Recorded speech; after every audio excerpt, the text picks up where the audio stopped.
Hey everyone. Tonight we begin a psychological journey into one of America's most chilling unsolved mysteries. Not the blood and violence you might expect, but something far more disturbing. The calculated psychological warfare of a killer who made an entire state live in fear. Over the next couple of hours, we'll explore the Zodiac Killer through the lens of criminal psychology, diving deep into the mind that created this reign of terror. Examining the psychology behind the codes, the letters, and the games that have puzzled investigators for over 50 years. So dim the lights, get comfortable, and let's unravel the twisted psychology of America's most infamous cipher killer. Before we begin this extensive analysis, let me know in the comments where you're listening from and what time it is for you. There's something fascinating about how people from around the world come together to explore these dark psychological mysteries. And if you genuinely enjoy this deep dive into criminal psychology, consider subscribing. It helps more than you know. Tonight's going to be a comprehensive journey through the darkest corners of the human mind. So settle in as we begin our exploration. Our story begins on December 20th, 1968, on Lake Herman Road in Vallejo, California. Two teenagers, David Faraday and Betty Lou Jensen, are parked in a secluded area when their lives are cut short by a killer who would soon become a psychological puzzle that continues to baffle experts today. But this wasn't just a random act of violence. This was the beginning of a carefully orchestrated psychological campaign that would demonstrate a mind unlike any other in criminal history. What makes this case so psychologically fascinating isn't just the murders themselves, but what came after. The letters, the codes, the taunting communications with police and newspapers. This killer didn't just want to kill. He wanted to play. He wanted attention. He wanted to demonstrate his intellectual superiority. These behaviors reveal deep psychological patterns that tell us more about the criminal mind than most solved cases ever could. Let's start with the psychological profile of someone who commits crimes and then actively seeks publicity for them. This isn't typical criminal behavior. Most killers try to avoid detection, to hide their crimes, to remain anonymous. But our killer did the opposite. He wanted credit. He wanted recognition. He wanted the world to know he existed. This tells us we're dealing with a personality disorder that craves what psychologists call narcissistic supply. The soft hum of night sounds might be relaxing, but imagine being a young couple in 1968 California, where any secluded spot could become a crime scene. Our killer understood this psychological impact. He wasn't just killing individuals. He was terrorizing an entire community. He was changing behavior patterns across Northern California. Couples stopped going to lovers' lanes. People avoided being alone at night. This was psychological warfare on a massive scale. 7 months after Lake Herman Road, on July 4th, 1969, Darlene Varenne and Mike Mago are attacked at Blue Rock Springs Park. Mike survives, becoming our first living witness to the killer's methods. But here's what's psychologically interesting. The killer called the police himself to report the crime. He wanted to make sure they found the bodies quickly. He wanted immediate attention for his work. This need for instant gratification reveals impulsive narcissistic traits that would become a pattern.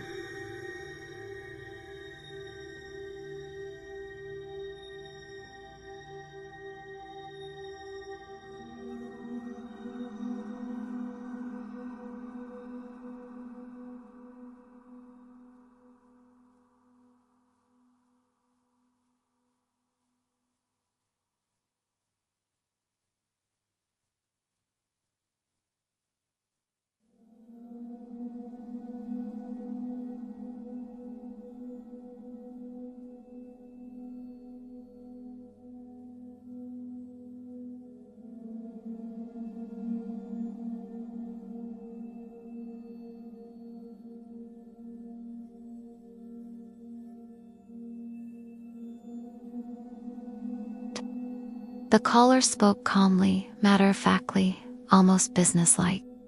"I want to report a double murder. If you will go 1 mile east on Columbus Parkway, you will find kids in a brown car. They were shot with a 9mm Luger. I also killed those kids last year. Goodbye." No emotion, no excitement, no remorse. This clinical detachment suggests possible antisocial personality disorder. But the psychological complexity deepens when we examine what happened next.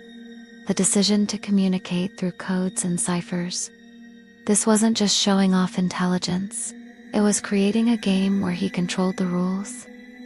Every cipher was a psychological power play. He had information that others desperately wanted, and he could choose when and how to reveal it. This control dynamic fed his narcissistic needs, while frustrating law enforcement. The first cipher arrived on July 31, 1969, sent simultaneously to 3 newspapers: the San Francisco Chronicle, San Francisco Examiner, and Vallejo. Each paper received 1/3 of the code, forcing them to cooperate to see the complete message. Think about the psychology behind this decision. He was orchestrating collaboration between competing newspapers, demonstrating his power to control media behavior from the shadows.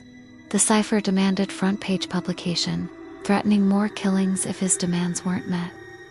This ultimatum reveals several psychological traits: grandiosity, need for public recognition, and the belief that he could control major media outlets. The fact that the newspapers complied only reinforced his sense of power and control. He had successfully manipulated the press and public into playing his game. When Donald and Betty Hardin, a school teacher and his wife, solved the cipher at their kitchen table, it revealed disturbing psychological insights into the killer's mind. The message spoke of collecting slaves for the afterlife, revealing possible delusions of grandeur mixed with power fantasies. The killer saw his victims not as people, but as possessions to be collected. This dehumanization is a classic trait of psychopathic killers, but the afterlife component suggests possible paranoid or magical thinking. The decoded message also contains spelling errors and grammatical mistakes, which some experts believe were intentional misdirection. If true, this shows sophisticated psychological manipulation. The killer wanted to appear less educated than he actually was, possibly to throw off investigative profiling. This level of premeditation and misdirection suggests high intelligence combined with cunning psychological awareness. September 27, 1969, brings us to Lakebury, where the psychological profile becomes even more complex. Cecilia Shepard and Brian Hartnell are approached by a man wearing an executioner's hood with a crosshair symbol. The theatrical costume reveals new psychological elements: the need for dramatic presentation and symbolic identity. This wasn't just about killing, it was about creating a persona, a brand of fear. The Lake Berryessa attack shows calculated psychological intimidation. The killer approached with a gun, but primarily used a knife, which requires much more personal, intimate violence. The choice to use a blade despite having a firearm suggests sadistic tendencies. He wanted to be close to his victims, to see their fear, to have that personal psychological connection to their terror. This intimacy need reveals deep psychological disturbance. During the attack, the killer spoke to his victims, even engaging in conversation. Brian Hartnell later described him as calm, almost conversational, even polite at times. This ability to maintain normal social interaction while committing violent acts indicates sophisticated compartmentalization, a psychological defense mechanism that allows someone to separate their actions from their emotional responses. After the attack, he wrote on Brian Hartnell's car door, again taking credit for his crimes and providing dates of previous attacks. This compulsive need to sign his work, to leave his mark, goes beyond simple ego. It suggests a deep psychological need for permanent recognition, for his actions to be remembered and documented. He was creating his own legacy of terror, building a mythology around his identity. 2 weeks later, October 11th, 1969. Taxi driver Paul Stine is shot in San Francisco's Presidio Heights neighborhood. This murder breaks the previous pattern of attacking couples in secluded areas. The psychological significance of this change suggests evolution in criminal behavior, possibly increased confidence, willingness to take greater risks, or a need for new challenges to maintain psychological satisfaction. After killing Paul Stine, the killer took a piece of the victim's bloody shirt as a trophy. This behavior is common among serial killers, who need physical mementos to relive their crimes. The shirt became a recurring element in subsequent letters, proof of identity and a way to psychologically torment investigators. Each time he included a piece of the shirt, he was forcing police to confront their failure to catch him. The letters that followed the Stine murder show increasing psychological grandiosity. For the first time, the killer began calling himself the Zodiac, creating a formal identity for his criminal persona. This naming behavior suggests he was fully embracing his role as a public figure of terror. He wasn't just a person who committed crimes. He was becoming a character, a brand, a psychological entity designed to inspire fear. As we progress through this psychological analysis, we see how each crime and communication builds upon the previous ones, creating an increasingly complex picture of a mind driven by narcissistic needs, intellectual superiority complexes, and an insatiable hunger for attention and recognition. The pattern of escalation, the sophisticated planning, and the psychological manipulation reveals someone whose crimes were as much about feeding his ego as they were about violence itself. As our psychological journey continues, we delve deeper into one of the most fascinating aspects of this case: the ciphers themselves. These weren't just random symbols thrown together to confuse police. Each code represents a window into a highly complex psychological landscape, revealing patterns of thinking that tell us more about the killer's mental state than any witness testimony ever could. The creation of ciphers requires specific psychological traits: patience, attention to detail, systematic thinking, and most importantly, a deep need to communicate while maintaining intellectual superiority. The Zodiac's codes weren't just messages. They were psychological weapons designed to demonstrate his intelligence while frustrating those trying to catch him. Each unsolved cipher was a victory in his twisted game of intellectual dominance. The psychology behind choosing to communicate through codes at all reveals someone who desperately wanted recognition but couldn't bear the vulnerability of direct, honest communication. The first cipher, sent in July 1969 and split into 3 parts, 2 different newspapers, demonstrates sophisticated psychological manipulation. He understood media psychology, that newspapers would be forced to cooperate to reveal the complete message, giving him control over competitors who normally wouldn't work together. He was orchestrating behavior across multiple organizations from the shadows, feeding his need for control and superiority. When the 408-character cipher was solved relatively quickly by the Hardens, this likely frustrated the Zodiac psychologically. He'd expected his intellectual puzzle to stump professional cryptographers for much longer. The fact that amateur enthusiasts solved it so quickly may have wounded his narcissistic self-image as a criminal mastermind, influencing his decision to make subsequent ciphers increasingly complex. The solved message revealed disturbing psychological content. "I like killing people because it is so much fun. It is more fun than killing wild game in the forest. Because man is the most dangerous animal of all." The spelling errors. Forest instead of forest, dangerous instead of dangerous, tell us something important about the killer's psychological state or deliberate misdirection attempts. Some experts believe these spelling errors were intentional, designed to make the killer appear less educated than he actually was. If true, this shows remarkable psychological awareness. He understood that investigators would use linguistic analysis to profile him, so he deliberately corrupted his natural writing patterns. This level of criminal sophistication suggests someone with deep understanding of investigative psychology. The content reveals several psychological elements worth examining. The comparison between hunting humans and animals shows dehumanization of victims, a classic psychopathic trait.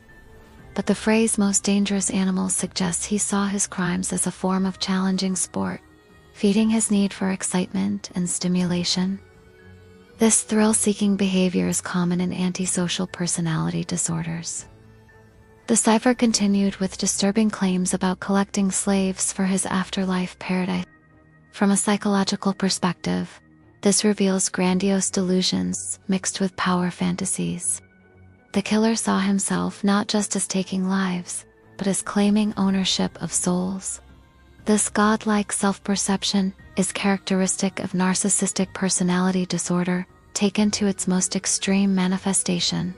After the first cipher was solved so quickly, subsequent codes became increasingly complex and, in some cases, apparently unsolvable. This escalation pattern is psychologically significant. It suggests someone who learned from experience, adapted their methods, and was determined not to be intellectually defeated again. The progression shows psychological resilience and adaptive criminal behavior. The 340-character cipher, sent in November 1969, remained unsolved for over 50 years until December 2020, when a team of codebreakers finally cracked it using modern computational methods. The psychological satisfaction the Zodiac must have derived from stumping investigators for half a century would have been enormous. Every year it remained unsolved was a victory for his intellectual superiority complex. When finally decoded, the 340 cipher revealed, "I hope you are having lots of fun in trying to catch me. I am not afraid of the gas chamber, because it will send me to paradise all the sooner." Again, we see spelling errors. Paradise instead of paradise. The psychological implications remain debated. Genuine mistakes, intentional misdirection, or evidence of specific learning disabilities or cognitive patterns. The decoded 340 cipher also contained the phrase "life is death," a philosophical statement that reveals the killer's worldview. This isn't typical criminal bragging.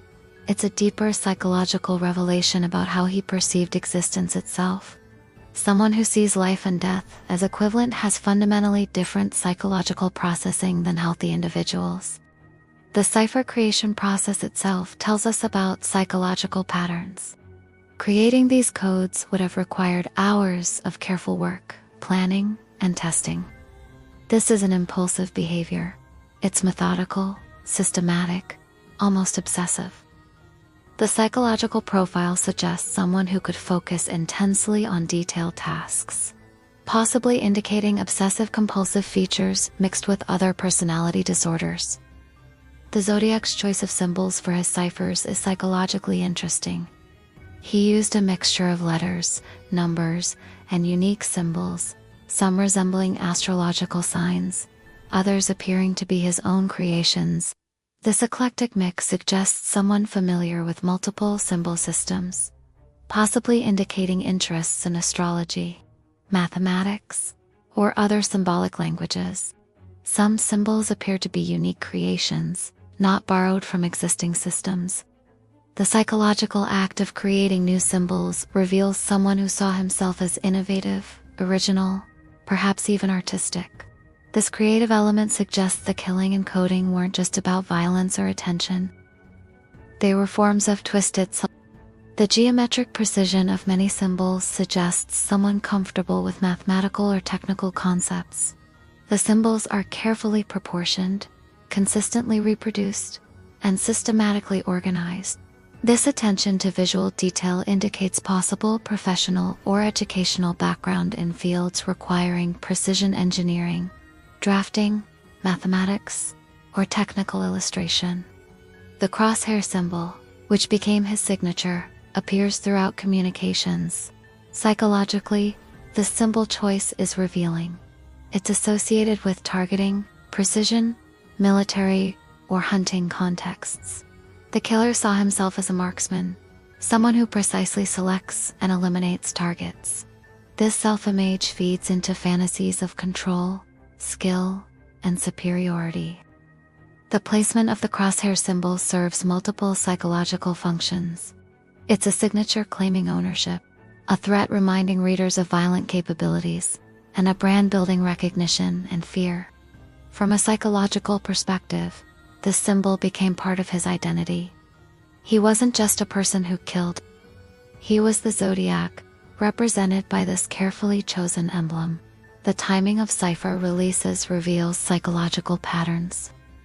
The codes often followed major attacks, serving as psychological amplifiers for the violence. By sending coded messages after killings, he extended the psychological impact of his crimes. The initial attack created immediate fear, while the cipher created ongoing anxiety as people wondered what the message contained. The demand that ciphers be published on newspaper front pages shows sophisticated understanding of media psychology. He knew that front page placement would maximize visibility and psychological impact. This wasn't just about getting attention. It was about controlling the narrative, ensuring his message reached the maximum number of people with maximum psychological effect. When newspapers complied with publication demands, it psychologically reinforced his sense of power and control. He had successfully manipulated major media outlets into doing his bidding, spreading his message across thousands of readers. This compliance likely fed his narcissistic needs and encouraged continued communication. The media became unwitting participants in his psychological warfare campaign. The unsolved ciphers continued to generate psychological fascination decades later. From the killer's psychological perspective, these unsolved puzzles ensure permanent attention. As long as codes remain unbroken, people will continue studying his work, discussing his methods, and keeping his memory alive. This guarantees a form of immortality that would appeal to someone with narcissistic personality disorder and delusions of grandeur. Some experts believe certain ciphers may contain no meaningful message at all, that they're random symbols designed to waste investigators' time and resources. If true, this reveals a deeply sadistic psychological element. The killer would have derived pleasure not just from killing, but from watching others struggle futilely to decode meaningless puzzles. The evolution of cipher complexity over time shows psychological adaptation and learning. Early codes were relatively simple and quickly solved. Later codes became increasingly sophisticated, incorporating more advanced techniques and showing awareness of cryptographic principles. This progression indicates someone who studied the field, learned from experience, and continuously improved methods. The psychological effort required to create these ciphers should not be underestimated. Each code required planning, symbol selection, message composition, encoding, verification, and careful reproduction for mailing. This process would have taken hours or even days for each cipher. The killer was willing to invest enormous time and energy into these communications, suggesting they served crucial psychological functions in maintaining his sense of superiority and control. Continuing our psychological exploration, we now turn to the letters themselves, communications that revealed the progressive deterioration of a mind, consumed by its own grandiose delusions. While the ciphers demonstrated intellectual capabilities, the letters showed us something far more disturbing: the unfiltered thoughts and evolving mental state of someone whose need for attention and recognition knew no bounds. The letter writing campaign spanned over 6 years, from 1969 to 1974, with each communication providing a window into the killer's evolving psychological state. Unlike the ciphers, which were carefully constructed puzzles, the letters were more spontaneous expressions of thoughts and feelings. This distinction is psychologically crucial. The letters show us the unfiltered mind behind the calculated codes. The first confirmed letter arrived on August 1st, 1969, just days after the first cipher was published. The timing is psychologically significant. He was responding to the public attention his codes had generated. The letter began with, "Dear Editor, this is the Zodiac speaking," establishing what would become his signature opening. This formal self-introduction reveals someone who understood the importance of brand recognition and consistent identity. The phrase, "This is the Zodiac speaking," appears in most authentic letters, serving multiple psychological functions. It establishes authority and authenticity, creates a sense of direct communication with the reader, and reinforces his chosen identity. The consistency of this opening suggests obsessive-compulsive tendencies he needed to maintain ritualistic patterns in communications, possibly for psychological comfort or control. In early letters, the Zodiac displayed remarkable calm and control in his writing. Sentences were generally well-structured, arguments logical, and tone businesslike. This controlled presentation masked underlying psychological chaos, suggesting someone who could compartmentalize violent impulses while maintaining surface functionality. This ability to present a normal facade is characteristic of high-functioning psychopaths.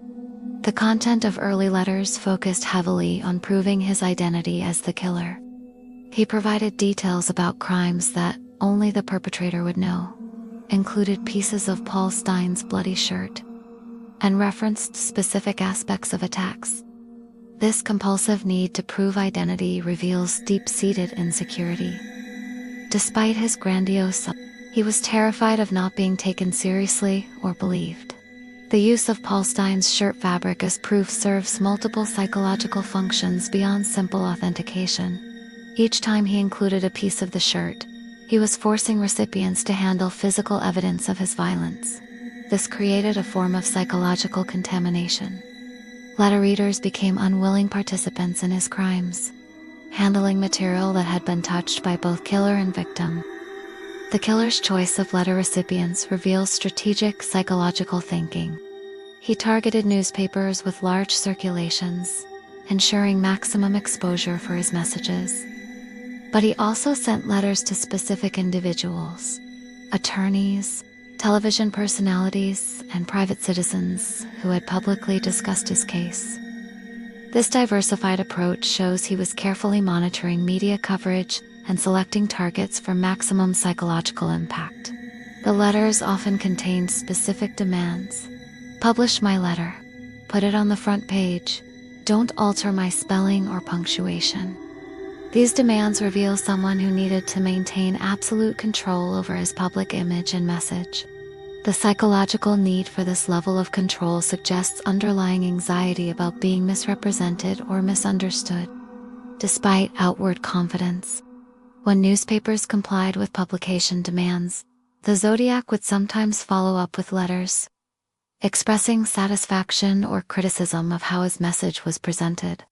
This feedback loop shows he was actively monitoring media coverage and adjusting his approach based on public reaction. The psychological profile includes someone who was deeply concerned with public perception and media manipulation. Handwriting analysis reveals consistent patterns suggesting specific psychological traits. Writing was generally neat and controlled, with occasional flourishes and dramatic elements. Graphology experts have noted signs of narcissistic personality traits, obsessive-compulsive tendencies, and possible paranoid features. The handwriting remained remarkably consistent across years, suggesting stable underlying psychological patterns. Spelling errors and grammatical mistakes have been extensively analyzed by psychological Some errors appear consistent with specific learning disabilities, while others seem deliberately introduced to mislead investigators. The psychological complexity of someone who could simultaneously display high intelligence and apparent educational deficits suggests either genuine cognitive inconsistencies or sophisticated misdirection. The tone of letters evolved significantly over time. Early communications were relatively formal and businesslike. Later letters became increasingly rambling, disorganized, and emotionally charged. This progression suggests deteriorating psychological functioning, possibly due to stress, substance abuse, or underlying mental illness, becoming more severe over time. The October 13, 1969 letter to the San Francisco Chronicle marked a significant escalation in psychological warfare. He threatened to wipe out a school bus some morning and pick off the kiddies as they come bouncing out. This shift from targeting adults to threatening children reveals escalating sadistic impulses and a desire to maximize psychological terror in the community. The school bus threat was never carried out, which is psychologically significant. It suggests the threat was primarily a psychological weapon designed to terrorize parents and children, rather than a genuine intention. This pattern of threatening but not following through indicates someone more interested in creating fear than actually committing the threatened violence. The psychological satisfaction came from the terror itself, not from additional killings. Letters often included diagrams and drawings alongside texts. These visual elements weren't random doodles. They were carefully planned additions that served specific psychological functions. The drawings helped reinforce his identity, provided visual impact to his messages, and demonstrated his attention to detail. The psychological profile includes someone who thought visually and understood the power of imagery in communication. One of the most psychologically revealing aspects was his apparent obsession with victim count. He repeatedly claimed to have killed more people than could be confirmed by investigators, and his claimed total kept increasing over time. This numerical obsession suggests someone who measured self-worth through body count, treating murder as a form of achievement or scorekeeping. The claim to have killed 37 people, far exceeding confirmed victims, serves multiple psychological functions. It inflates his importance and perceived dangerousness, creates more fear in the public, and allows him to feel more accomplished than he actually was. The specific number 37 may have personal significance, or it might simply be chosen for psychological impact. References to afterlife, paradise, and collecting slaves for eternity appear repeatedly throughout letters. These beliefs reveal grandiose delusions mixed with possible religious or spiritual psychoses.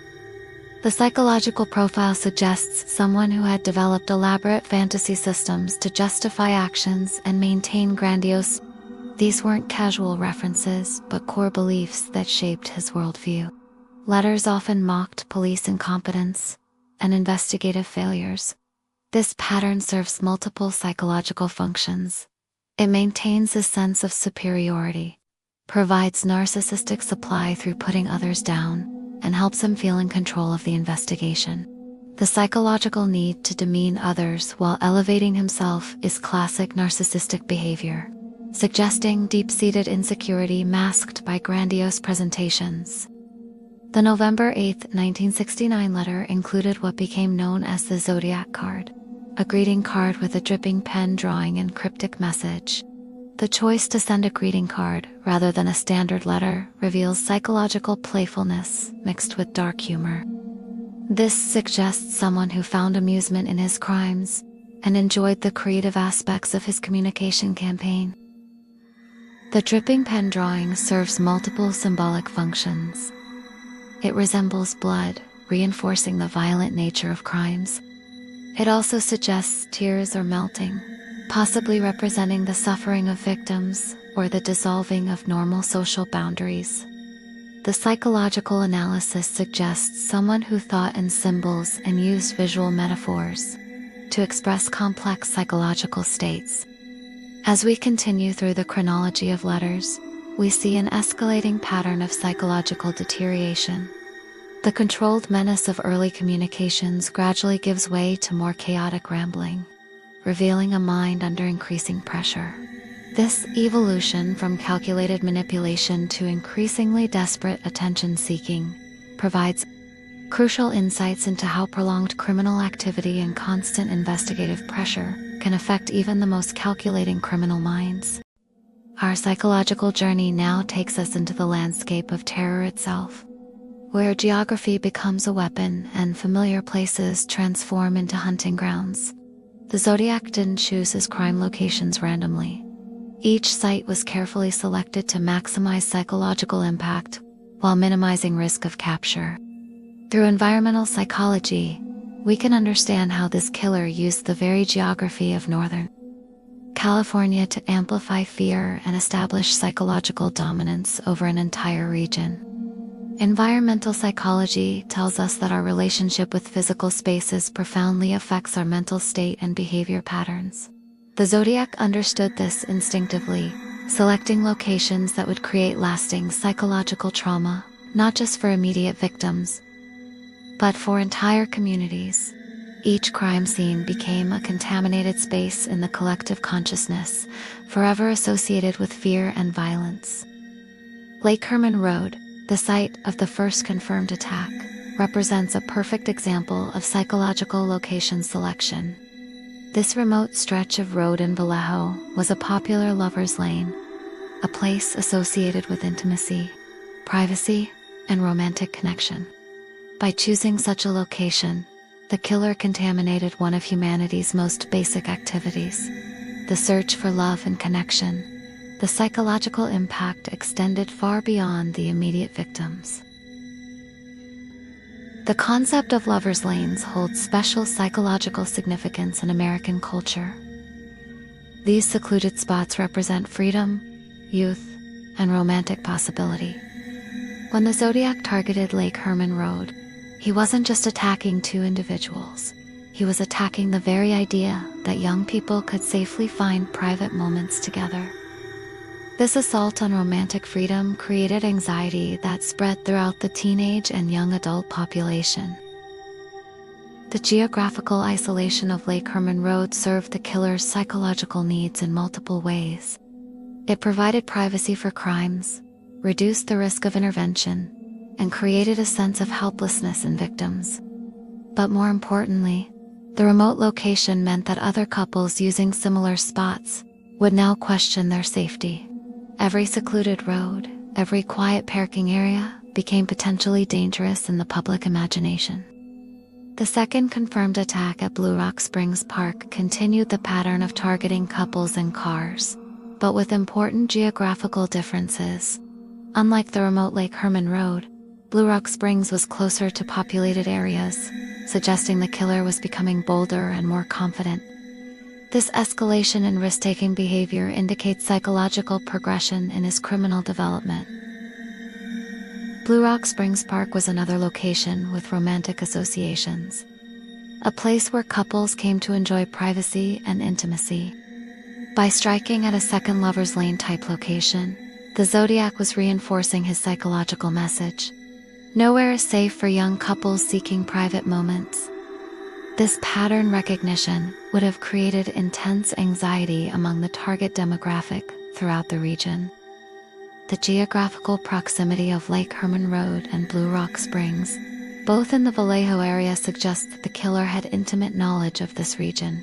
The psychological profile indicates someone who lived or worked in the area, who understood the local geography, and knew which locations were popular with young couples.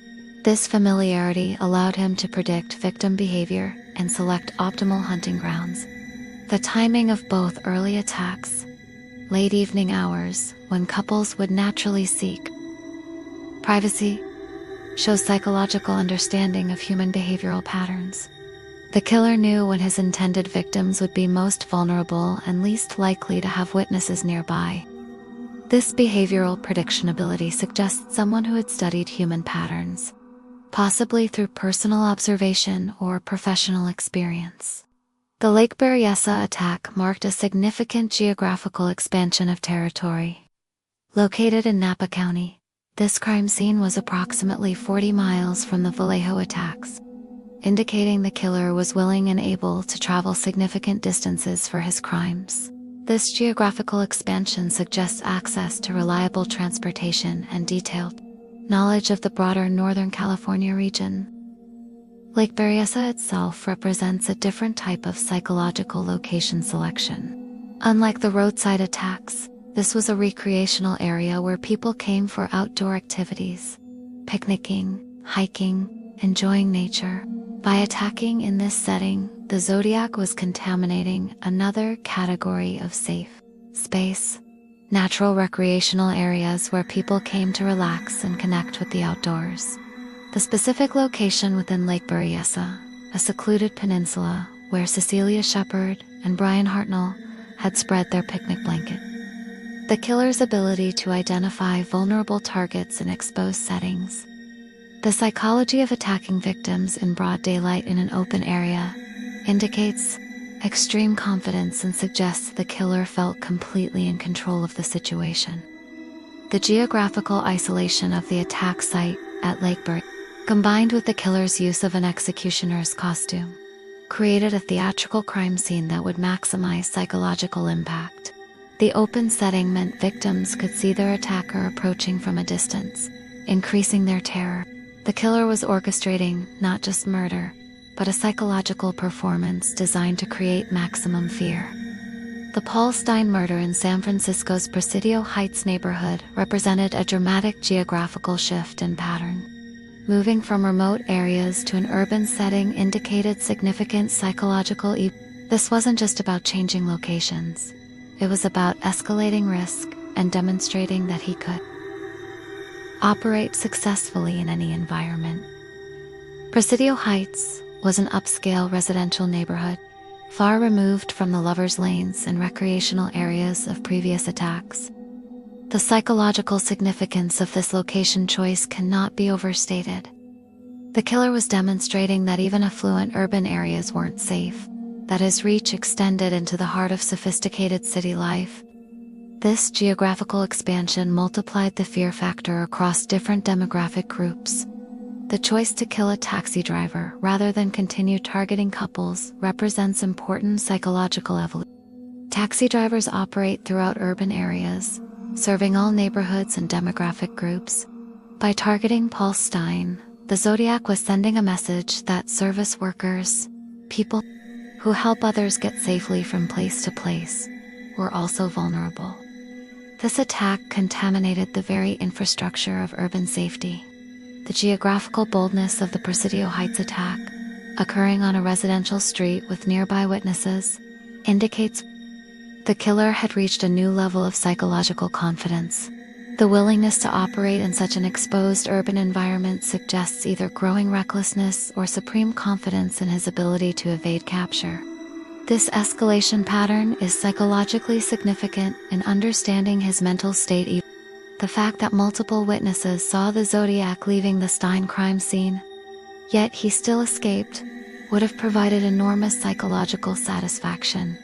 Successfully committing murder in an urban environment with witnesses present and still evading capture would have fed his grandiose self-image and sense of intellectual superiority over law enforcement.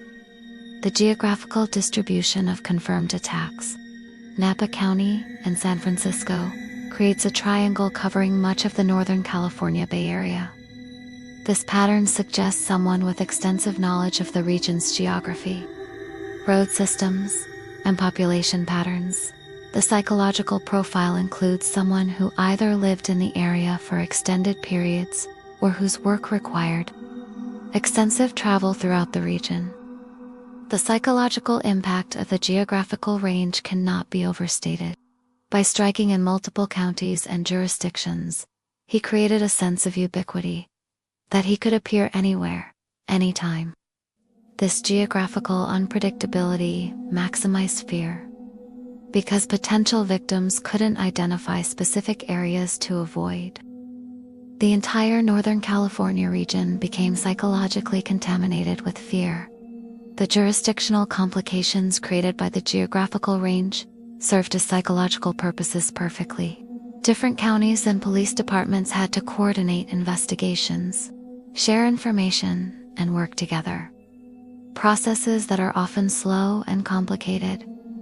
The killer's geographical strategy effectively divided law enforcement resources and complicated investigative efforts. Each crime location became a pilgrimage site for true crime enthusiasts, journalists, and amateur investigators. The psychological legacy of these geographical locations continues decades after the crimes. Lake Herman Road, Blue Rock Springs, Lake Bury, and the Presidio Heights corner where Paul Stein died remain associated with the Zodiac and the collective consciousness. The psychological concept of place attachment, the emotional bond between person and place, was weaponized by the Zodiac. These locations, once associated with positive experiences like romance and recreation, became forever linked with violence and fear. The killer successfully transformed the meaning of these spaces in the collective memory of Northern California. As we analyze the geographical psychology of these crimes, we see how the killer used space itself as a weapon of terror. Each location choice served multiple psychological functions: tactical advantages for the criminal, maximum vulnerability for victims, and lasting psychological contamination for the broader community. The geography of Northern California became his canvas for psychological warfare, affecting far more people than his direct victims, and creating a legacy of fear that persists to this day. Our psychological exploration now turns to those who dedicated their lives to hunting a ghost. The impact of the Zodiac case extends far beyond direct victims to encompass the law enforcement professionals who spent years, sometimes decades, pursuing an adversary who seemed to anticipate their every move. The psychology of criminal investigation involves a complex interplay between hunter and hunted, where both sides attempt to understand and predict the other's behavior. In the Zodiac case, this psychological chess match was particularly intense because the killer actively engaged with his pursuers through letters, taunts, and deliberate provocations. The investigators weren't just solving crimes. They were engaged in psychological warfare with a calculating adversary who seemed to derive as much satisfaction from outside law enforcement as from the crimes themselves. Inspector Dave Toski of the San Francisco Police Department became the most recognizable face of the investigation, and his psychological journey illustrates the profound impact this case had on law enforcement professionals. Toski's dedication to the case bordered on obsession, consuming not just his professional life but his personal identity. The psychological weight of carrying an unsolved case of this magnitude would test any investigator's mental resilience. The psychological phenomenon known as case contamination occurs when investigators become so emotionally invested in a case. It affects their objectivity and personal well-being. The Zodiac investigation created perfect conditions for this contamination. A taunting adversary, massive public pressure, media scrutiny, and a seemingly unsolvable puzzle that challenged investigators' professional competence and personal worth. The direct letters to newspapers often included mockery of police incompetence and investigative failures. This psychological tactic served multiple purposes. It maintained media attention, fed the killer's narcissistic needs, and created emotional pressure on investigators. Being publicly mocked by the very criminal you're trying to catch creates unique psychological stress that goes beyond normal investigative pressure. The multi-jurisdictional nature of the case created additional psychological stress for investigators. Different departments had different approaches, resources, and priorities, leading to coordination challenges and territorial disputes. The psychological frustration of knowing that jurisdictional boundaries might be helping the killer evade capture added another layer of stress to an already complex investigation. The psychological profile of investigators who become consumed by cold cases reveals specific personality traits that both help and hinder their effectiveness. The persistence and attention to detail that make good investigators can also lead to unhealthy obsession when cases remain unsolved. The Zodiac case attracted investigators who were psychologically predisposed to become deeply invested in solving complex puzzles. The public nature of the case created unique psychological pressure on investigators. Every failed lead, every missed connection, every investigative misstep was potentially subject to public scrutiny and media criticism. This fishbowl environment created performance anxiety that could actually impede investigative effectiveness by making investigators overly cautious or second-guess their instincts. The psychological impact of receiving potential communications fell heavily on investigators, who had to authenticate each letter, analyze handwriting, and determine which communications were genuine versus copycat attempts. The mental burden of constantly evaluating potential evidence from the killer they were pursuing created ongoing psychological stress and the apparent knowledge of investigative techniques, as demonstrated in letters and crime scene behavior, created psychological frustration for law enforcement. The feeling that your adversary understands your methods as well as you do, and may be using that knowledge against you, undermines investigative confidence and creates self-doubt about standard procedures. The cipher elements required investigators to develop new skills and seek expertise outside traditional law enforcement. The psychological adjustment from standard investigative work too complex. Cryptographic analysis challenged investigators' professional identity and required them to admit the limitations of their training and experience. The psychological toll of unsolved cases on investigators' families is often overlooked, but significant in this investigation. When a case consumes an investigator's thoughts and time, family relationships suffer. The psychological burden doesn't end when investigators go home. It follows them into their personal lives, affecting marriages, parenting, and social relationships. The media attention surrounding the case created additional psychological pressure for investigators. Constant interview requests, public speculation about investigative competence, and media criticism of progress or lack thereof added external stress to an already challenging investigation. Some investigators began avoiding media contact entirely to protect their psychological well-being. The psychological phenomenon of investigative tunnel vision can occur when investigators become so focused on specific theories or suspects that they miss alternative possibilities. The case, with its complex evidence and multiple theories, created conditions where investigators might become psychologically invested in particular solutions, potentially hindering objective analysis.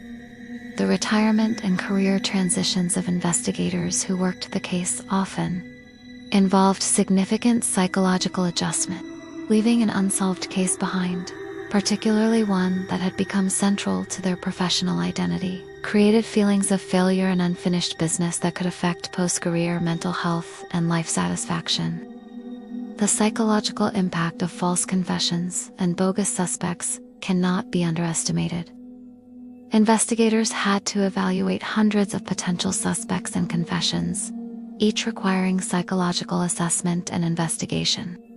The mental exhaustion of repeatedly pursuing leads that led nowhere created cumulative psychological fatigue. The advent of new investigative technologies, DNA analysis, computer databases, advanced forensics, brought both hope and frustration to investigators. The psychological burden of wondering whether available technology could solve the case, combined with the limitations of evidence collected decades earlier, created ongoing tension between possibility and reality. The psychological profile of investigators who remained dedicated to the case throughout their careers reveals specific coping mechanisms and personality traits. These individuals developed strategies for managing the emotional burden of an unsolved case, while maintaining professional effectiveness in other investigations. Their psychological resilience became crucial for long-term career survival. The competitive dynamics between different law enforcement agencies working the case created additional psychological stress. Professional rivalry, credit for discoveries, and territorial disputes added interpersonal conflict to an already complex investigation. The psychological energy spent managing agency relationships detracted from focus on the actual case. The psychological impact of amateur investigators and true crime enthusiasts on professional law enforcement was significant. While some amateur contributions were valuable, the constant stream of theories, accusations. An amateur analysis created additional work and psychological burden for professional investigators, who had to evaluate every submission. The apparent ability to predict and counter investigative techniques created psychological warfare that went beyond typical criminal investigation. The feeling that your adversary might be several steps ahead, possibly anticipating your moves before you make them, created unique psychological pressure that few investigators had experienced in other cases. The psychological burden of protecting investigative information while managing public interest created constant tension, balancing the need for public assistance with the requirement to protect case integrity. Required careful psychological management of information flow and media relationships. The long-term psychological effects of working the case extended well beyond active investigation periods. Retired investigators often continued thinking about the case, developing new theories, and following developments. The psychological inability to fully disengage from an unsolved case became a form of professional PTSD that affected post-career life quality. The psychological analysis of investigative decision-making reveals how stress, pressure, and time constraints can affect professional judgment. The enormous public attention and pressure to solve the case may have influenced some investigative choices, potentially leading to decisions that prioritized appearance of progress over methodical investigation. The creation of special task forces and multi-agency teams brought together investigators with different psychological approaches and investigative styles. Managing these diverse personalities and approaches while maintaining focus on the case required significant psychological and administrative skills from leadership. The psychological impact of potential sightings and encounters on patrol officers and first responders was significant throughout Northern California. Every strange call, every suspicious person, every unusual incident carried the possibility of contact, creating heightened psychological alertness and stress among all law enforcement personnel in the region. As we examine this psychological warfare between killer and investigators, we see how the case created unique challenges that went far beyond typical criminal investigation. The dedication of these investigators, despite enormous psychological cost, represents one of the most admirable aspects of this dark case.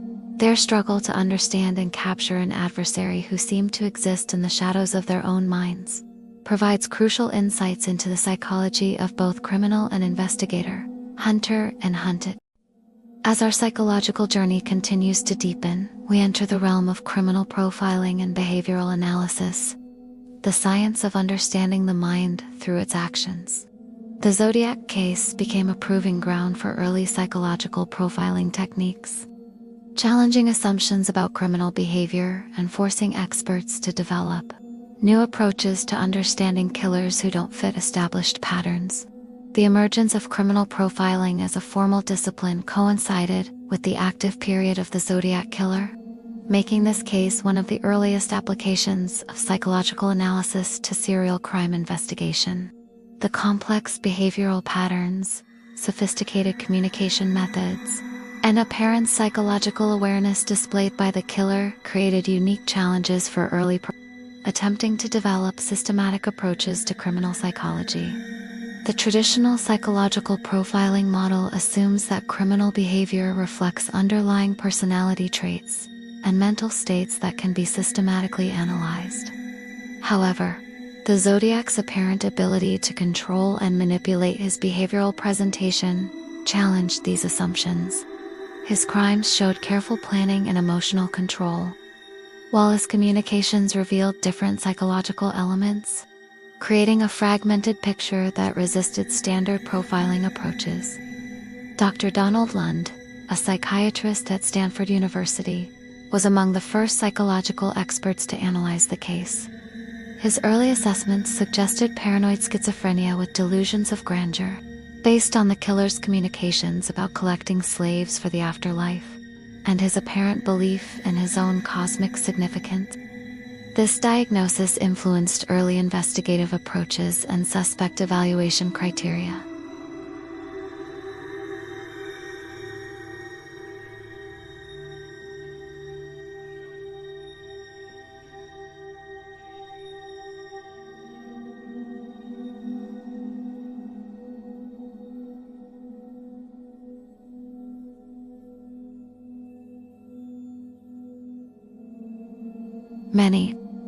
His careful crime scene planning and controlled communications suggested organized personality traits, while his apparent psychological instability and grandiose delusions indicated disorganized elements.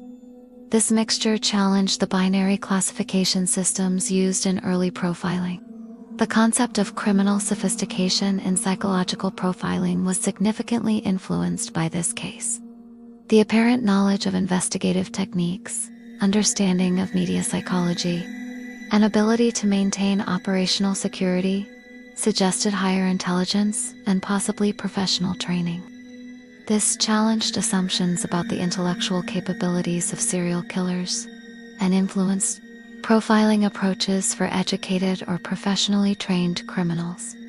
The psychological analysis of communication patterns revealed someone with above-average intelligence who used sophisticated psychological manipulation techniques, the ability to maintain consistent persona across years of correspondence, while simultaneously misdirecting investigators through spelling errors and false clues, suggested either formal training in psychology or intuitive understanding of human behavior. The development of geographic profiling techniques was significantly influenced by the case. The pattern of crime locations, the distances between attacks, and the apparent familiarity with Northern California.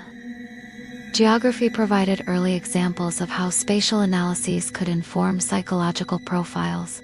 The case helped establish geographic comfort zones and mobility patterns as important elements in criminal psychology. The psychological assessment of victim selection criteria revealed complex behavioral patterns that influenced profiling approaches to predatory criminals. The choice of young couples in vulnerable situations, combined with the taxi driver attack that broke this pattern, suggested someone whose victim selection was both opportunistic and symbolic, challenging simple categorization of criminal motivation.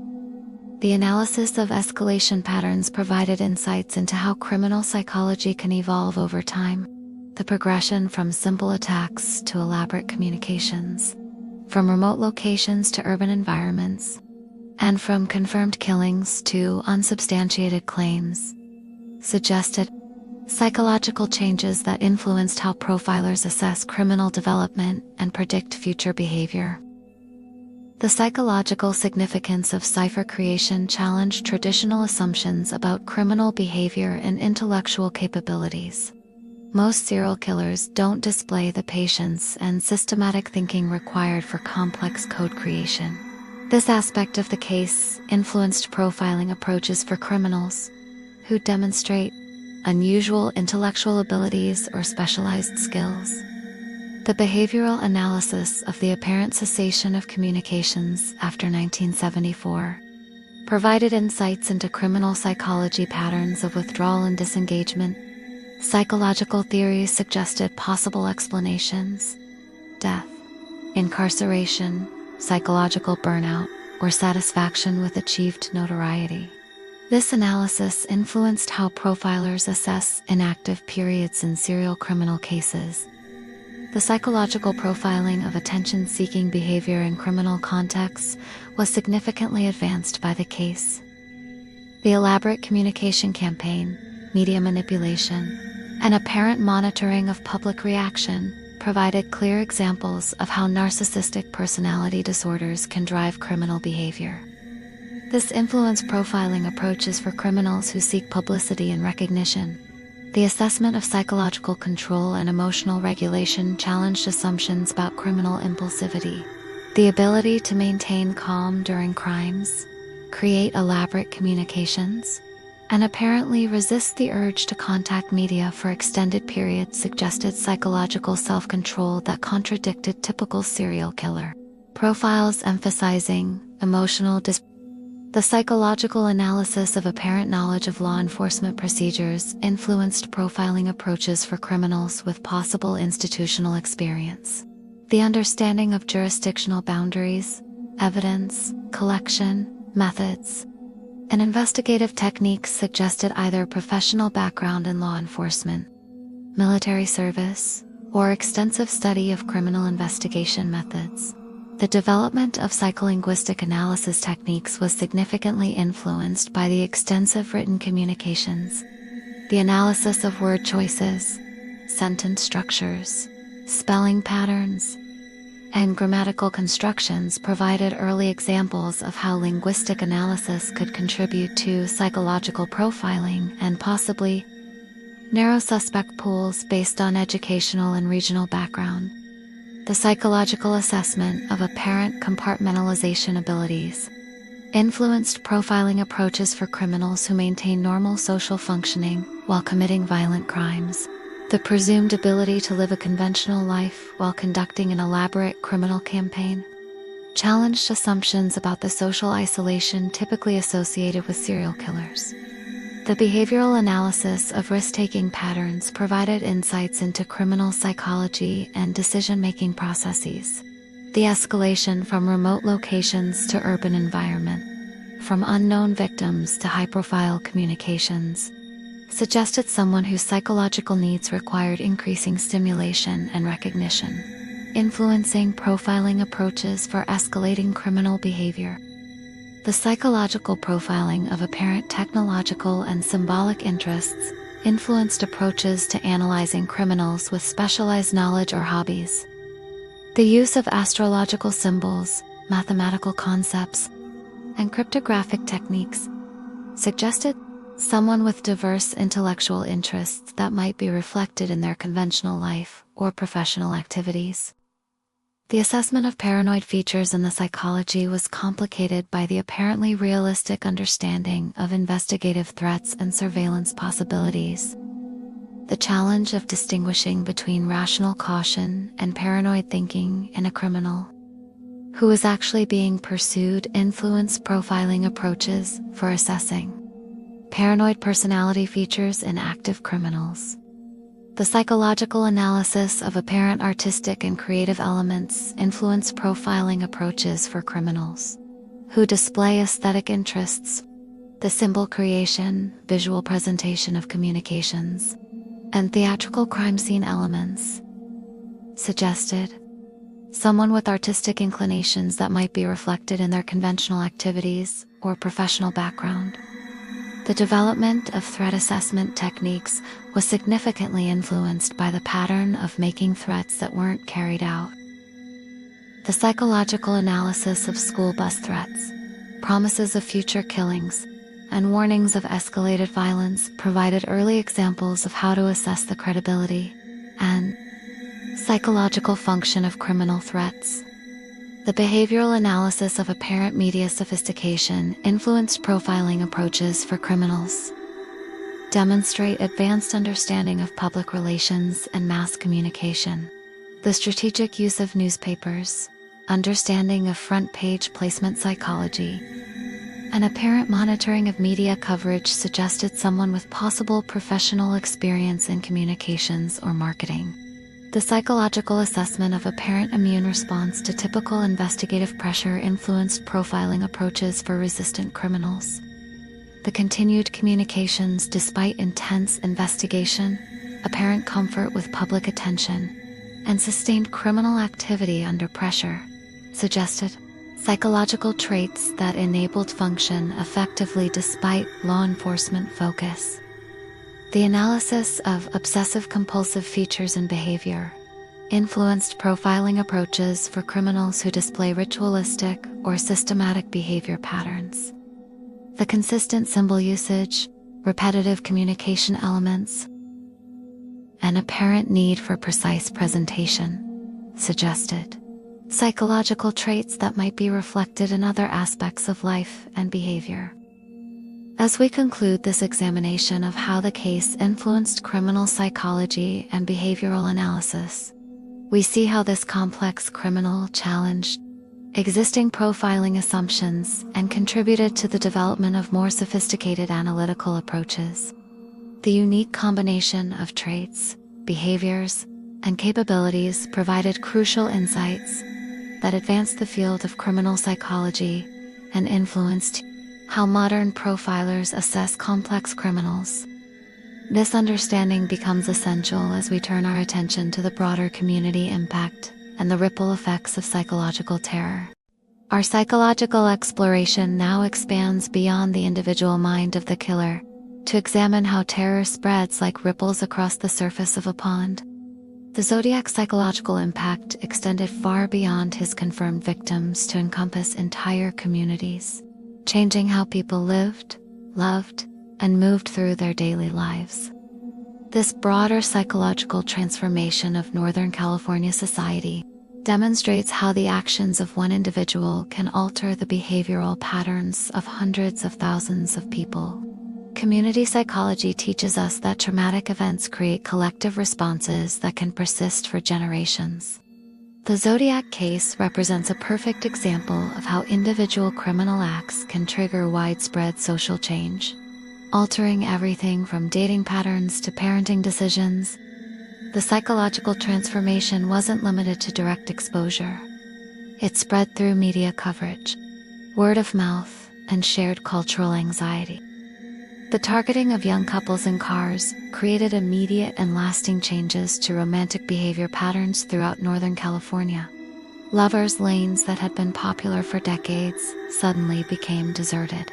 Young couples modified their dating habits, avoided secluded locations, and changed their evening routines.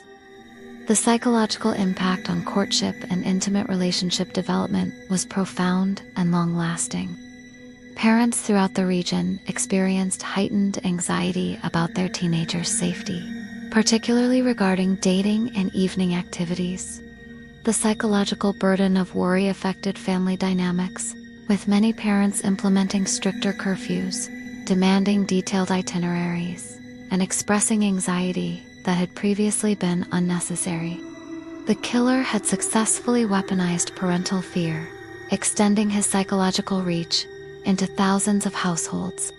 The school bus threat issued by the Zodiac created particularly intense community-wide anxiety. Parents, children, teachers, and transportation workers all experienced heightened stress around school transportation. The psychological impact of this threat was enormous because it targeted children, society's most protected demographic. Even though the threat was never carried out, the fear it generated changed school security procedures and family routines. Educational institutions throughout Northern California implemented new security measures and emergency procedures in response to the threats. The psychological climate in schools changed, with teachers and administrators dealing with increased anxiety from parents and students. The learning environment was affected by the underlying tension and fear that permeated the educational community. The psychological phenomenon of stranger danger intensified dramatically during the Zodiac period. Community members became suspicious of unfamiliar people, particularly men matching general descriptions provided by witnesses. This heightened suspicion created social tensions and changed interpersonal dynamics, making communities less trusting and more insular. Law-abiding citizens began modifying their behavior in response to threats, avoiding certain areas, changing travel routes, and altering evening activities. The psychological impact of behavior modification extended to basic freedoms of movement and association. People were essentially allowing the killer to control their choices and limit their activities, giving him exactly the psychological dominance he sought. The media coverage created a feedback loop that amplified community anxiety. Newspaper headlines, television reports, and radio discussions kept the threat constantly in public consciousness.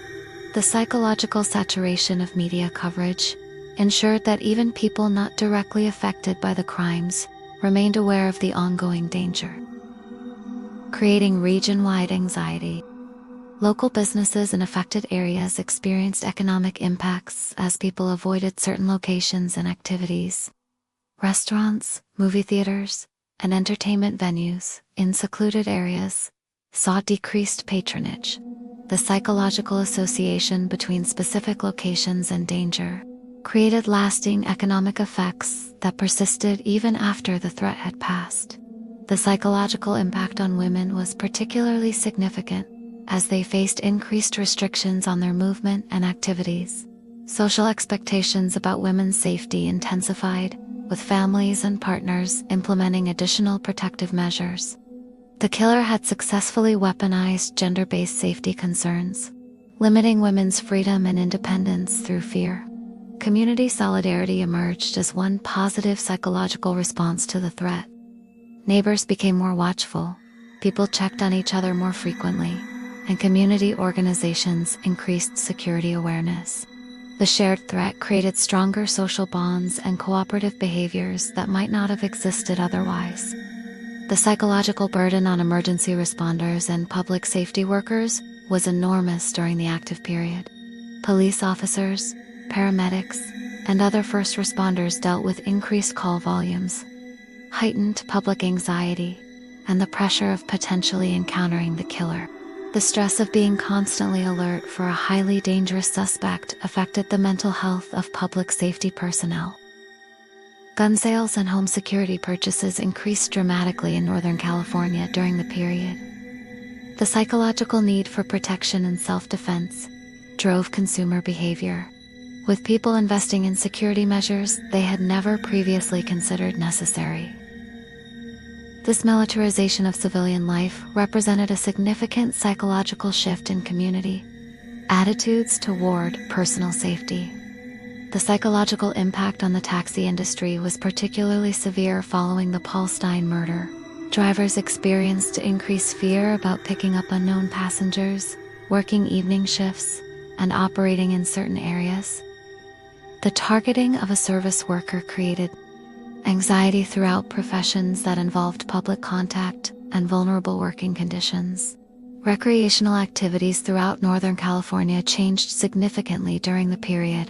Camping, hiking, picnicking, and other outdoor activities declined as people avoided secluded areas. The psychological association between isolation and danger affected tourism and recreational economies, with lasting impacts on outdoor recreation patterns. The psychological concept of collective trauma was clearly demonstrated in the case. Even people who never directly encountered the killer experienced psychological stress from living under the threat of potential violence. This shared anxiety created community-wide symptoms similar to those experienced by direct trauma victims. Social gatherings and community events were affected by related anxiety. Organizers had to consider security measures. Participants worried about travel to and from events, and the general atmosphere of community celebrations was dampened by underlying fear. The killer had successfully contaminated the social fabric of community life. The psychological impact on emergency medical personnel who treated victims created secondary trauma effects. Healthcare workers who cared for survivors like Brian Hartnell and Mike McGowan experienced vicarious trauma that affected their professional and personal lives. The ripple effects of violence extended throughout the medical community. Communication patterns within families changed during the period, with increased emphasis on safety planning and location awareness. Parents taught children new safety protocols, families developed check-in procedures, and household routines incorporated security measures. The psychological burden of constant vigilance affected family dynamics and childhood experiences. The psychological phenomenon of hypervigilance affected thousands of community members who remained constantly alert for potential danger. This heightened state of awareness, while potentially protective, created chronic stress and anxiety that affected physical and mental health. The sustained psychological tension took a toll on individual and community well-being. Workplace dynamics changed in response to threats, with employers implementing new security measures and employees expressing concerns about travel and evening work requirements. The psychological impact on professional life created additional stress and changed workplace culture throughout the affected region.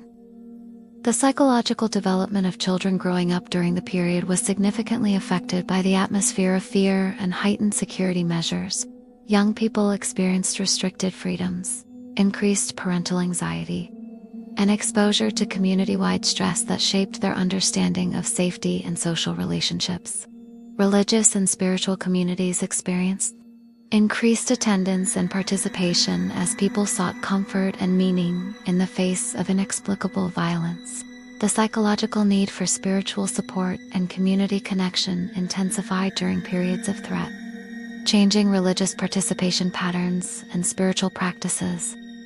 The psychological impact on ethnic and minority communities was complex, as general suspicion and fear sometimes manifested in discriminatory behavior toward people who fit suspect descriptions. The climate of fear created conditions where prejudice and stereotyping could flourish, affecting intergroup relations within affected communities. Mental health services in Northern California saw increased demand during and after the period, as people sought professional help for anxiety, depression, and trauma-related symptoms. The psychological toll on community mental health resources was significant, requiring expanded services and specialized trauma treatment approaches. The psychological legacy influenced parenting practices for decades after the active period ended. Parents who lived through the threat passed safety concerns and protective behaviors to their children, creating intergenerational transmission of trauma responses. The psychological impact extended well beyond the immediate time period. As we examine these ripple effects of fear, we see how one individual's actions created widespread social transformation that affected hundreds of thousands of people. The psychological terrorism achieved its goal of creating lasting impact that extended far beyond direct victims, demonstrating how terror can alter entire communities for generations. This understanding becomes crucial as we prepare to explore the mysterious silence that would eventually end this reign of psychological terror. In the deepest hours of night, when silence becomes its own form of communication, we confront perhaps the most psychologically puzzling aspect of the entire case: the sudden cessation of communications that had defined the killer's criminal identity. After years of elaborate letters, ciphers, and public taunts, the individual who craved attention above all else simply stopped. This silence wasn't temporary, it became permanent, suggesting either external circumstances that prevented communication or internal psychological changes that eliminated the need for it. The psychological significance of communication cessation in criminal cases cannot be overstated. For a killer whose primary motivation appeared to be attention and recognition, the decision to stop communicating represents a fundamental shift in psychological state. This transformation from active correspondent to silent phantom raises questions that go to the heart of criminal psychology and human motivation. The final confirmed letter, dated January 29, 1974, marked the end of a 6-year communication campaign that had terrorized Northern California. The psychological analysis of this final communication reveals a tone and content different from earlier letters: more rambling, less controlled, and seemingly less focused. This deterioration in communication quality may provide clues about the killer's declining mental state and foreshadow the silence that would follow.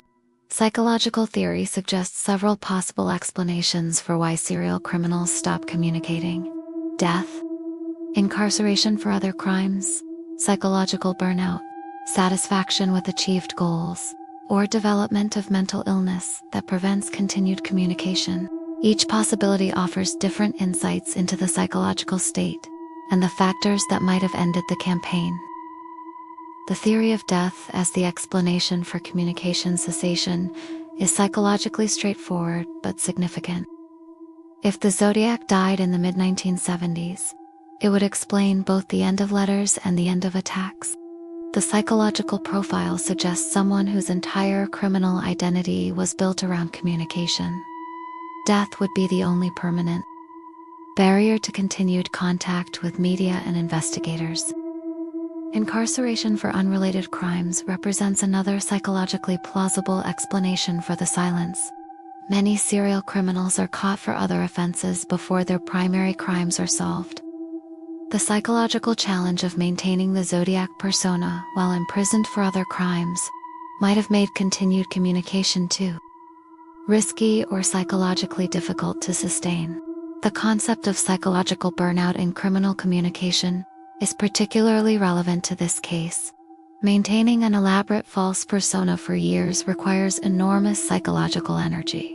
The constant need to create letters, monitor media coverage, and maintain operational security while living a presumably normal life could have created unsustainable psychological stress.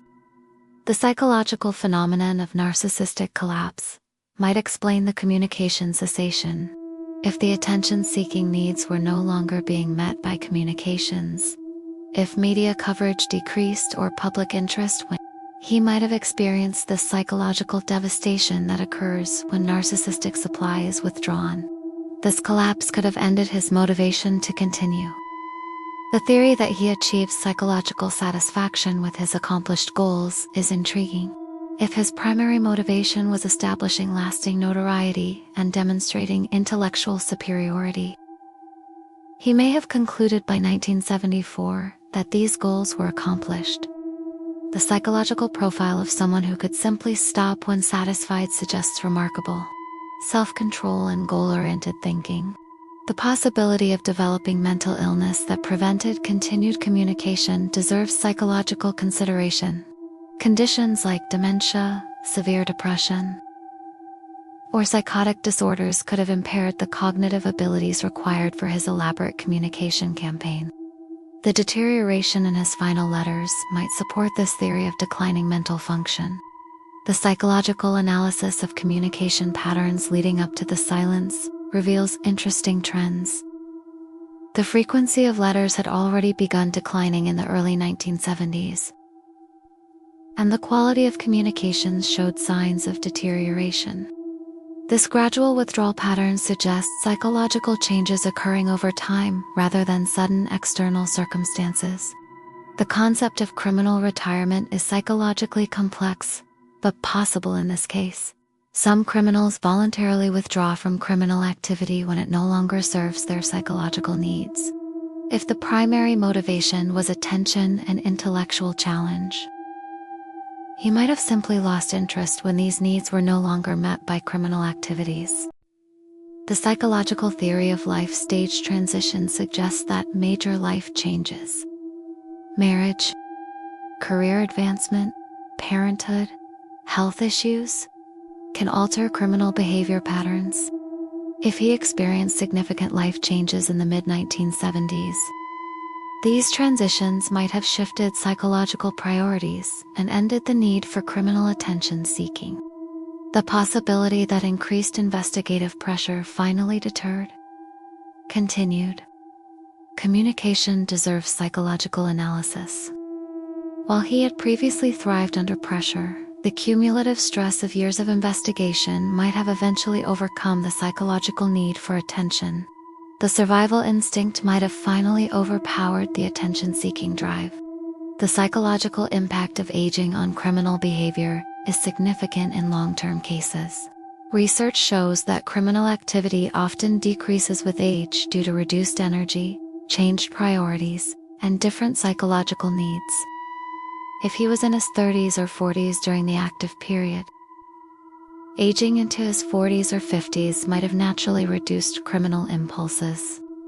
The theory of substitute satisfaction suggests that he might have found alternative ways to meet psychological needs for attention and intellectual stimulation. Career success, family satisfaction, or other achievements might have provided the recognition and validation that previously required criminal activity to obtain. The psychological concept of learned restraint might explain the communication cessation. If he gradually learned that continued communication increased his risk of capture without proportionally increasing psychological satisfaction, he might have developed the self-control to resist the urge to communicate despite ongoing psychological needs. The possibility of geographical relocation as a factor in communication cessation deserves psychological consideration. If he moved away from Northern California, he might have lost the emotional connection to his crimes and the media outlets that had fed his attention needs. Distance could have psychologically severed his connection to his criminal identity.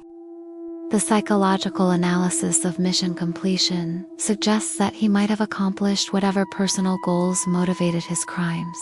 If his mission was to terrorize a specific region, demonstrate intellectual superiority, or achieve lasting notoriety, he might have concluded by 1974 that these objectives were complete. The concept of psychological exhaustion.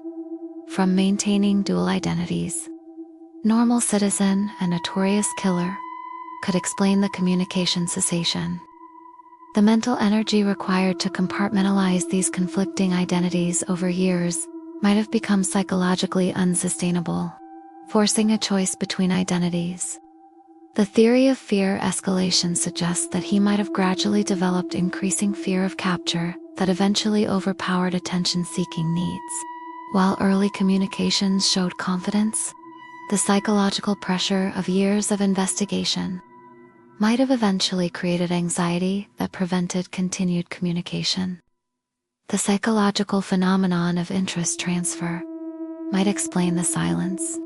If he found new obsessions or interests that provided the intellectual stimulation he previously obtained from criminal activities, these alternative pursuits might have replaced the need for criminal communication and attention. The possibility of developing insight into his own psychological condition might have contributed to communication cessation. If he gradually developed awareness of his mental illness or personality disorders, this insight might have motivated him to seek treatment or voluntarily end his criminal behavior. The psychological theory of environmental pressure suggests that changes in personal circumstances, new job requirements, family obligations, health issues, or social pressures might have made continued criminal communication too risky or difficult to maintain while managing other life demands. The concept of anticipatory anxiety about future consequences might have developed over time, eventually reaching levels that prevented continued communication. If he gradually developed increasing worry about eventual capture and punishment, this anxiety might have overcome the psychological need for attention. The psychological analysis of satisfaction saturation suggests that the attention and recognition he received might have eventually satisfied psychological needs to the point where continued criminal activity became unnecessary. Like achieving any long-sought goal, success might have eliminated the motivation that drove the behavior. The theory of external intervention considers the possibility that family members, friends, or associates might have discovered his identity and intervened to prevent continued criminal activity. The psychological pressure of exposure to close personal contacts might have been more effective than law enforcement pressure in ending his communications. The psychological concept of identity integration suggests that he might have gradually merged his criminal and civilian identities in ways that eliminated the need for separate criminal communications. If his psychological compartmentalization broke down, he might have lost the ability to maintain his criminal persona. The possibility of technological anxiety about improved investigative techniques might have contributed to communication cessation. If he became aware of advancing forensic science, computer analysis, or other investigative improvements, fear of these new technologies might have deterred continued communication. The psychological theory of symbolic completion suggests that he might have achieved some personal symbolic goal that made continued activity unnecessary. If his crimes represented working through personal trauma, proving a point, or completing a psychological mission, achieving this goal might have ended his motivation. The concept of defensive silence considers the possibility that he chose to stop communicating as a strategic decision to protect his freedom. If he concluded that continued letters created more risk than reward, the psychological calculation might have shifted toward self-preservation over attention. The psychological analysis of emotional regulation development suggests that he might have gradually developed better control over his psychological needs through maturity, therapy, or personal growth. Improved emotional regulation might have eliminated the compulsive need for criminal attention-seeking behavior. The theory of cognitive decline, due to aging, substance abuse, or medical conditions might explain both the deterioration in later communications and the eventual cessation. If the intellectual abilities that enabled his elaborate crimes declined, he might have lost the capacity for continued criminal activity. The psychological concept of reality testing improvement suggests that he might have gradually developed better insight into the consequences of his actions and the unrealistic nature of his grandiose beliefs. Improved reality testing might have led to voluntary cessation of criminal behavior.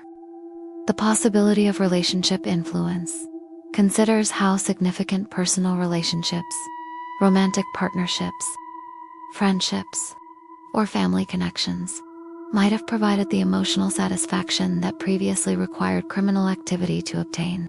Healthy relationships might have replaced pathological attention-seeking needs. The psychological theory of moral development suggests that some criminals gradually develop ethical awareness that leads to voluntary cessation of criminal behavior. If he experienced moral or spiritual awakening, this psychological growth might have motivated him to end his criminal activities. The concept of attention, economy, saturation considers the possibility that he received so much attention that it lost its psychological value. Like any commodity, attention might have decreased in value as it became readily available, reducing its power to motivate continued criminal behavior. The psychological analysis of legacy protection suggests that he might have chosen to end his communications to preserve the mystique and notoriety he had achieved. Continued activity risked capture that would diminish his legendary status, while silence preserved his mysterious reputation. The theory of psychological habituation considers how the excitement and satisfaction derived from criminal activity might have gradually decreased through repetition.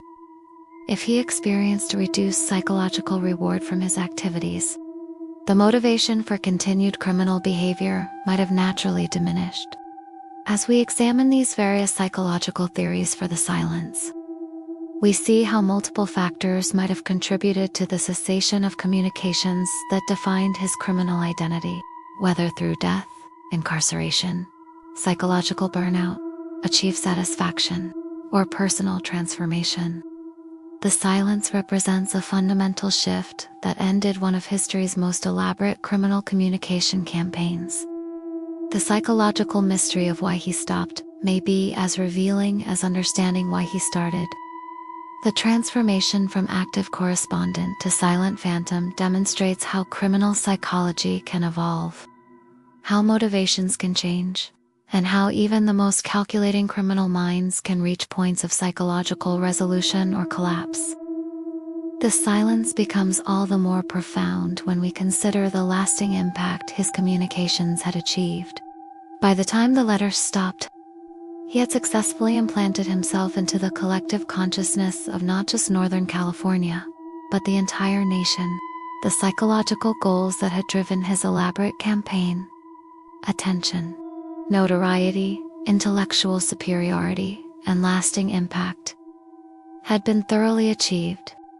As we prepare to conclude our psychological journey, this silence serves as a bridge between the active terror of his criminal period and the lasting legacy that continues to this day.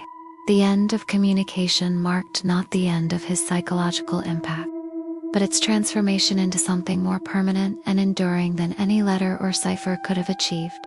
As dawn approaches and our comprehensive psychological journey through the mind of the Zodiac Killer nears its end, we arrive at the most profound realization of all, that the true measure of his psychological impact isn't found in the crimes themselves, but in the eternal echo that continues to reverberate through modern society.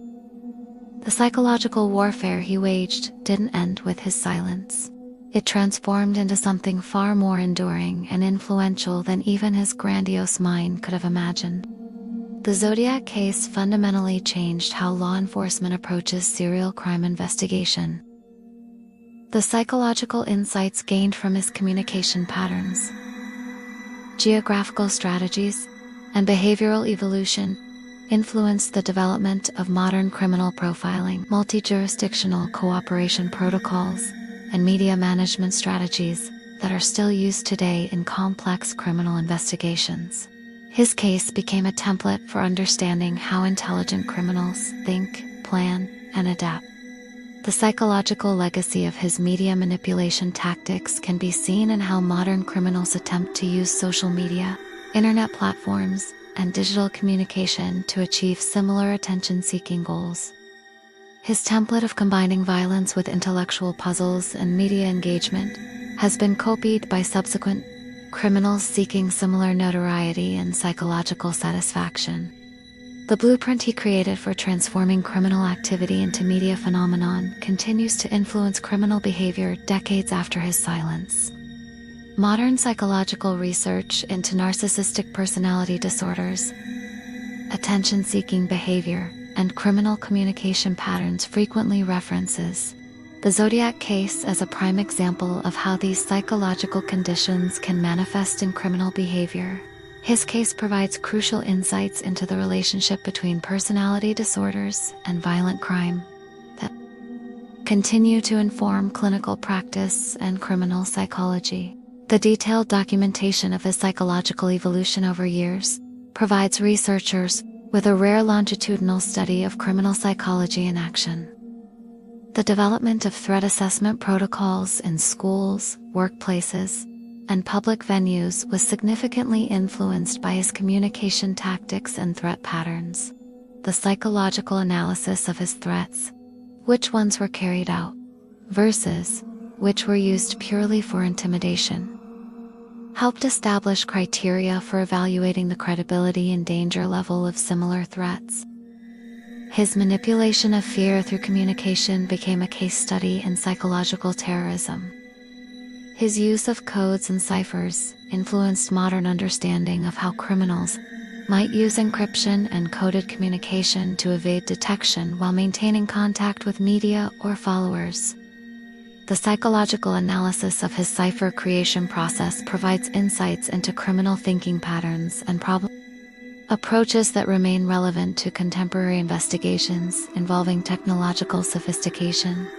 The geographical psychology demonstrated in his case influenced the development of geographic profiling techniques that are now standard in serial crime investigation. His strategic use of location selection, jurisdictional boundaries, and geographical psychology to maximize fear while minimizing risk provided crucial insights into criminal spatial behavior patterns that continue to inform modern investigative approaches. The psychological impact on victims' families led to improved victim services and family support protocols in major criminal investigations. The long-term psychological trauma experienced by families of unsolved cases influenced the development of specialized support services and communication strategies that are now standard practice. The understanding that unsolved cases create unique psychological burdens fundamentally changed how law enforcement interacts with victim families. Modern true crime media and entertainment frequently draw inspiration from the Zodiac case. But this popular culture attention raises important psychological questions about the ethics of providing ongoing attention to criminals who sought notoriety. The psychological debate over whether continued media attention serves justice or feeds the very motivations that drove the original crimes remains relevant today.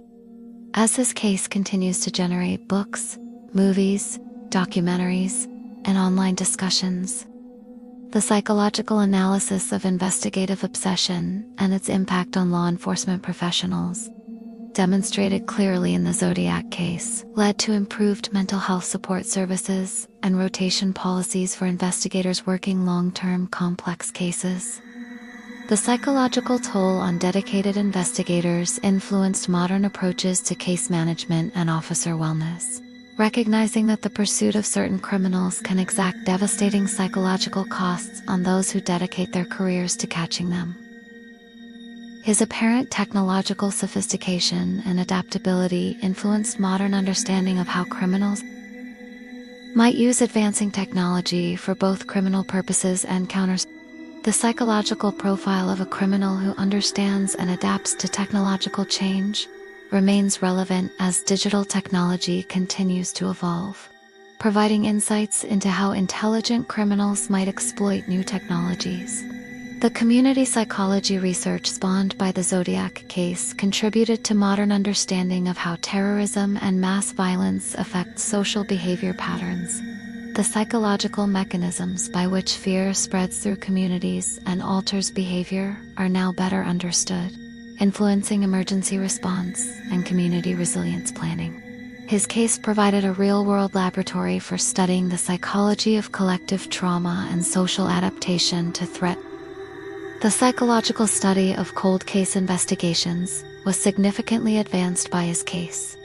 The analysis of how unsolved cases affect investigators, families, and communities over decades influenced the development of cold case units and specialized approaches to long-term investigations that consider psychological as well as evidentiary factors.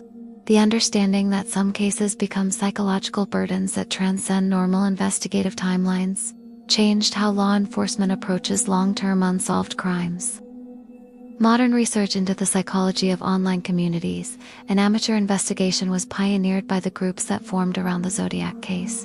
The psychological dynamics of collaborative problem-solving, crowdsourced investigation, and digital detective work that characterize modern true crime communities can be traced back to early Zodiac enthusiasts, groups, who gathered to discuss theories and attempt cipher solutions.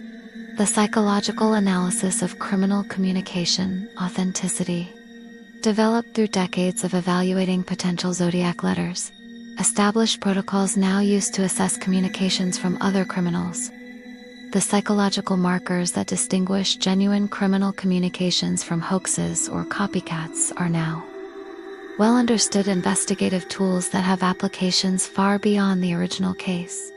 His case influenced modern understanding of criminal career trajectories and the psychological factors that lead to cessation of criminal activity.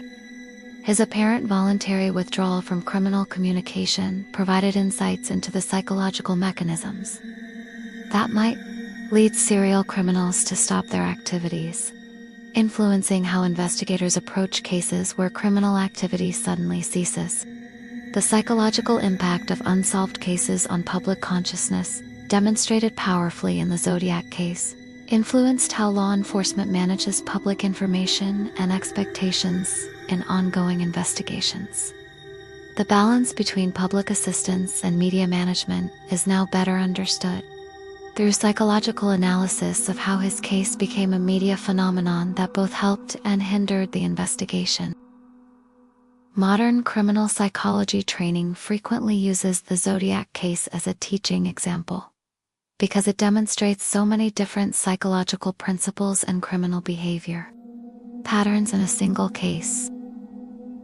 The complexity and duration of his criminal career provide educational value that continues to benefit new generations of investigators and psychologists, serving as a comprehensive case study in criminal psychology. The psychological research into memory, trauma, and witness reliability was advanced by analysis of Zodiac victim and witness accounts. The psychological factors that affect eyewitness testimony under extreme stress, the reliability of memory over time, and the impact of trauma on recall are better understood partly through analysis of this case, contributing to broader understanding of how traumatic experiences affect human memory and perception. The development of behavioral analysis techniques for assessing criminal authenticity versus performance was significantly influenced by the case. His apparent ability to maintain a false persona while presumably living a normal life provided crucial insights into psychological compartmentalization and criminal identity. management that continue to inform modern understanding of how criminals maintain dual identities. Modern understanding of how criminal cases become cultural phenomena was pioneered by analysis of the Zodiac case. The psychological mechanisms by which certain crimes capture public imagination while others are forgotten influenced how media, law enforcement, and researchers approach high-profile criminal investigations, providing insights into the psychology of public fascination with crime. The psychological study of criminal legacy and posthumous impact draws heavily on his case. His apparent achievement of lasting notoriety, despite never being identified, provided insights into criminal motivation and the psychological rewards that drive certain types of criminal behavior, demonstrating how some criminals achieve their ultimate goal of immortality through infamy. His case influenced modern approaches to insurgency, cooperation, and information sharing in complex criminal investigations. The psychological analysis of how jurisdictional boundaries and agency competition can hinder investigations led to improved coordination protocols, recognizing that criminal psychology often transcends administrative boundaries. Modern research into the psychology of criminal intelligence and sophistication frequently references the Zodiac case as an example of how high intellectual ability can be directed toward criminal purposes. The psychological profile of intelligent criminals and their unique investigative challenges are better understood through analysis of his behavior patterns, providing insights into how education and intelligence can be perverted toward destructive ends. The psychological impact of unresolved criminal cases on society's sense of justice and safety, demonstrated in his case, influenced modern victim rights movements and criminal justice reform efforts. The psychological need for closure and resolution in criminal cases is now better recognized and addressed in legal proceedings, acknowledging that unresolved cases create unique psychological burdens for individuals and communities. As we reach the conclusion of our 4-hour psychological journey through the mind of the Zodiac Killer, we're left with profound questions about the nature of evil, the power of fear, and the complexity of the human psyche. His case continues to challenge our understanding of criminal psychology and remind us that some mysteries may never be fully solved. Yet through this comprehensive analysis, we've gained valuable insights into how terror operates, how communities respond to threat, and how the darkest aspects of human nature can be studied and understood. The psychological legacy of the Zodiac case will continue influencing criminal psychology, investigative techniques, and our understanding of human behavior for generations to come. In studying monsters, we learn not just about them, but about ourselves and the society that creates both heroes and villains. The Zodiac Killer achieved his ultimate psychological goal. He became immortal through infamy. His case serving as an eternal echo that reminds us of the capacity for both evil and resilience within the human spirit. The silence that ended his active period paradoxically ensured his lasting impact. By remaining unidentified, he achieved a form of immortality that no capture or resolution could have provided. His psychological warfare succeeded beyond his wildest narcissistic fantasies, creating a legacy that continues to captivate, terrify, and educate new generations about the darkest corners of the human mind. Sleep well, knowing that, through understanding comes the power to protect, prevent, and heal. The psychological insights gained from this journey into darkness serve as tools for building a safer, more aware society, one that can recognize the warning signs of psychological disturbance and respond with both justice and compassion. In the end, our ability to study and understand such minds represents the triumph of light over darkness, of knowledge over fear, and of human resilience over the forces that seek to destroy it.